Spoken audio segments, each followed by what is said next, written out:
Okay, so we left off talking about why we started with the row 5. The coefficients were 1, 5, 10, 10, 5, 1.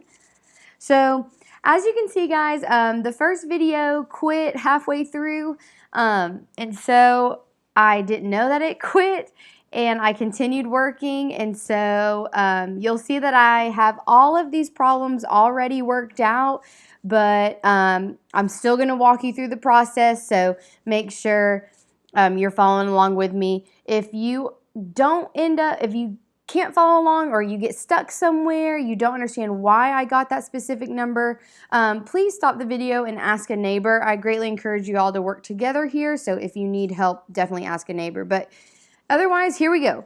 So we have 3x minus 2 to the 5th power. And like I said, we write our coefficients first. Now, I'm going to take my first term, that 3x, okay? I'm going to take that 3x and I'm going to start with raising it all to the 5th power. Notice I have parentheses here. That's got to all get raised to that 5th power. And then like we said on the step slide, we're going to keep that same a value, that 3 to the x, and then it gets all raised to the 4th power. Then the 3rd, then the 2nd, then the 1st, then 0. I come through here with my b term. Again, you want to take the sign with the b. So you'll notice that it's not just 2, it's negative 2. So with that b term, that negative 2, I start at my lowest power and I work my way up. So now we're ready to get the number part first, okay? I'm going to do the number part first because the variables are very simple. The variables will just carry over. But the number part can get a little bit tricky. So on your calculator, go ahead and get your calculator out if you don't already have it out. And we're going to type this in exactly like we see it, parentheses and all. So on your calculator, go ahead and do this with me. We're going to do 1 parenthesis 3, close it to the 5th, then a new set of parentheses, negative 2, close it to the 0. Again, do not include the x. We will carry that over once we have the number. So when you type in 1 times 3 to the 5th times negative 2 to the 0, you should get 243. Now that we have the 243, we're going to take care of the exponent, the x part. So we'll just carry x to the 5th over beside the 243. We're going to do the same thing with the next one. Handle the number part first. So do 5 parentheses 3, close it to the 4th, parentheses negative 2 to the 1st. So when you type just the number part in, you should get negative 810. Again, once we take care of the number part, then I'm going to carry my variable over. So you can see, you can follow along with the rest of this problem. Once you type all of the numbers in your calculator, you should get the numbers that match mine here. The biggest mistake that I would like to have you all be extra careful with, the biggest mistake that a lot of students make on this test, is they forget to multiply by the coefficients. So just be extra careful when you're typing that in. And you'll notice here at the top, I went ahead and wrote the entire formula out in standard form. I shouldn't say formula, I should say polynomial. I wrote the entire polynomial up at the top here for you. This is in standard form. So like I said, it's more beneficial and more efficient to do Pascal's triangle and binomial theorem instead of sitting there foiling them all out. We're going to do a couple more. Okay, again, like I said, my video totally quit on me. That's why they're already worked out. But if you want to, you can work these out on your own and then check via the video, or you can follow along with me here. So on this first one, 5a plus 1 to the 4th power. So I'm looking at the 4th row, so I would have 1, 4, 6, 4, 1 as my set of coefficients. I'm going to take my first term, 5a, and then I raise it to the highest power and go all the way down, all the way to 0. Then I'm going to take the second term. It's a positive 1. I don't have to put the plus sign in there. I take that second term. I start at the lowest power, which is 0, and then I work my way up. Okay. Again, with your calculator, let's do the number part first. You would do 1 parentheses 5, close it to the 4th power, times parentheses 1 to the 0 power. And you should get 625. Once you have 625, then you can carry the variable over. I'm going to do the same thing on this second row. 4 parentheses 5, close it to the 3rd power, and then 1 to the 1st power. And I get 500. Again, carrying the variable over, once I have my number, that would give me a cubed.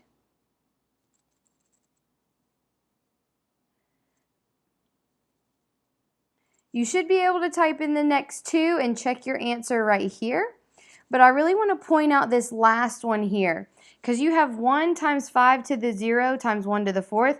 Remember, anything to the 0 power is 1. That's why I don't have an a term here. If I have a to the 0 power, that's still just 1. Anything to the 0 power is going to be 1. That's why I don't have an a term here.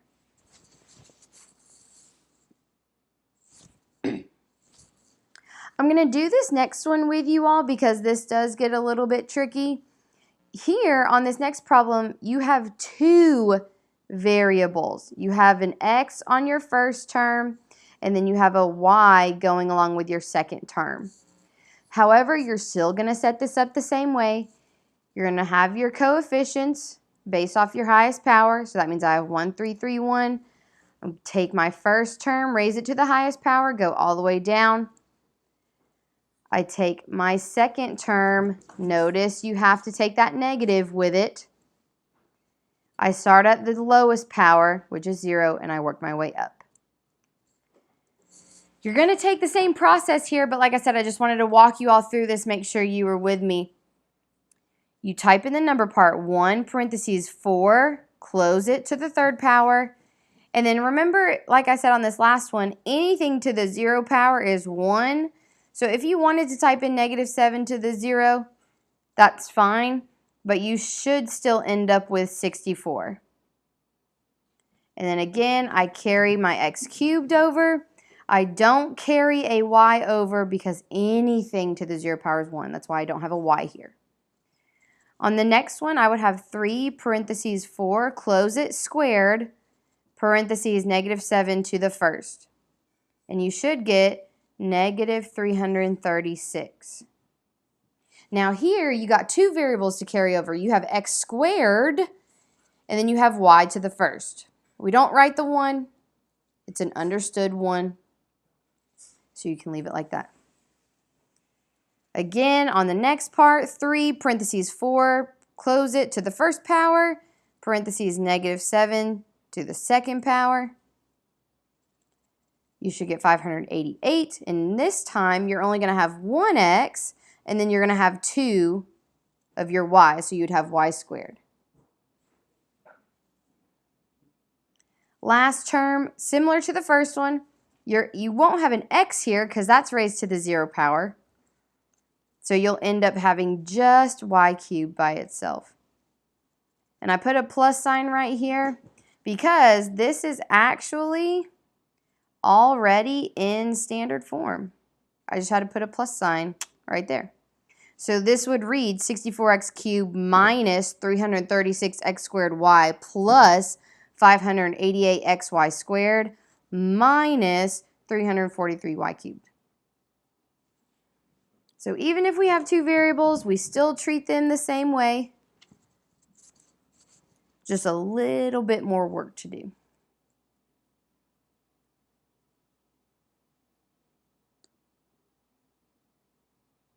All right.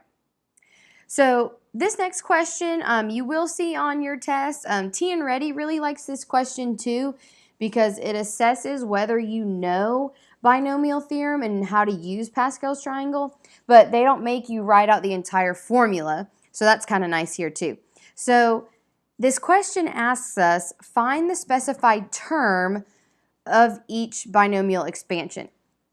So they're asking us for the third term of the following expansion. So I notice I have a sixth power, so I'm going to start with my coefficients of the sixth row. 1, 6, 15. Now, I stop at 15 because it asks for the third term. I don't have to keep going. After I get that third coefficient, I stop.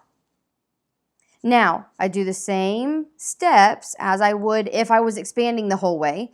I start with my first term, raise it to the highest power. I go down. Again, I'm stopping at that third term. I'm going to pick up my second term of the binomial. It's -3. I start at the lowest power and go up. Again, I'm stopping when I get to this term. Now, I have this boxed in yellow because this is where I'm going to stop. However, that's not your simplified answer. You still have to simplify that term. So in your calculator, you would type in 15 parentheses -3 squared. You should get a positive 135, and then again, you carry your variable over and you get x to the fourth. So this is a lot quicker than giving the full polynomial in standard form, but this does assess whether you know how to use Pascal's triangle and the binomial expansion theorem. Let's do a couple more on the next slide here. I have 3 different examples. Okay. We'll go through each of them. So on the first one, I have a fifth power. So that means I'm going to use the fifth row, 1, 5, 10, 10. And I stop on that fourth term because that's what it asked me to do. Stop at the fourth term, so I had to stop right there. I pick up my first term, that's 2x to the fifth, 2x to the fourth, 2x cubed, 2x squared. Bingo, that's the one. Now, you're looking at this problem and you're like, Miss Money, why did you not do 5 to the 0, 5 to the first, 5 to the second? The reason I didn't do that is because I want you all to notice something here. I want you all to notice that on this problem, 2 plus 3 gives you 5, right? So I don't necessarily have to write out every single term if I can notice that the powers between the two terms will always add up to the original term. So by doing that, it just gives me even more of a shortcut or an efficient method to solving the question at hand. So again, I type in my number part, I get 5,000, and then I carry the x squared down. You can see I use the same approach on the next two. They're asking for, again, the fourth term, but I notice my power is 3, so I'm going to write 1, 3, 3, 1. And I'm on the last term here of the polynomial. So I know on the last term, this is going to be x to the 0. My first term is going to be at its lowest power.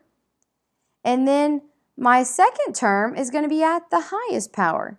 So I'm able to simplify this very quickly by knowing my placement and my relationship between those powers. Again, on the last one, here we go. I have the fourth power. That's 1, 4, 6, 4. I don't have to put the 1 because I'm only looking for the fourth term. So this means I would have 3x to the first power.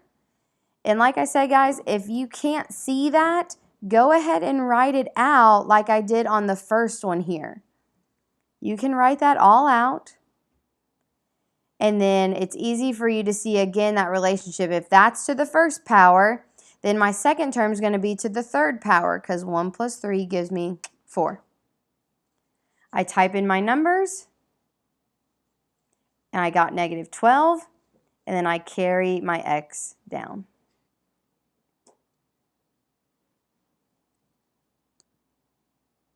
Okay.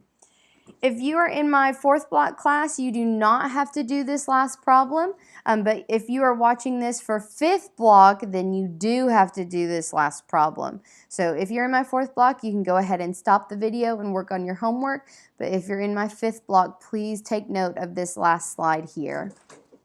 So on 24, it says the side length of a cube is quantity x squared minus 1/2, parentheses. Determine the volume of the cube. Okay, so going back to geometry, we know that volume of a cube, well, volume is length times width times height, and then we know for a cube, it's the same side. Volume is going to equal length times width times height. Well, length, width, and height are all the same thing here. So I notice that I'm going to leave it as x squared minus 1/2, parentheses, all cubed. So again, I'm going to do binomial expansion. Third power at 1331. Now, the big kick here is that this is x squared that gets raised to the highest power. X squared gets raised to all the powers. Your b term is going to be that negative 1/2. Raise it to its according power, and then let's simplify. Power to a power, you multiply. Power to a power, you multiply. You should know your exponent laws.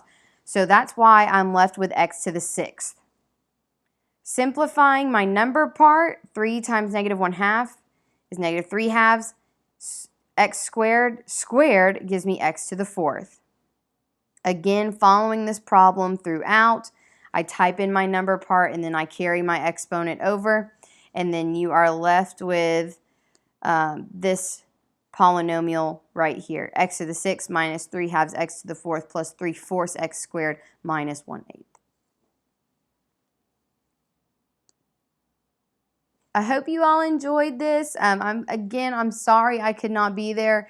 Dr. Bartlett has requested me to go to a training. However, I will be available tomorrow morning, and I will be available tomorrow after school. So in class, we will review, we'll go over what you can expect on non-calc versus calc, and we might have time to play a little game to help you prepare. We will definitely go over the quiz as well. And we'll definitely go over 5.5, 5.6, and 5.7 homework on review day. So busy day, but I think you'll be just fine. Have a good one, guys.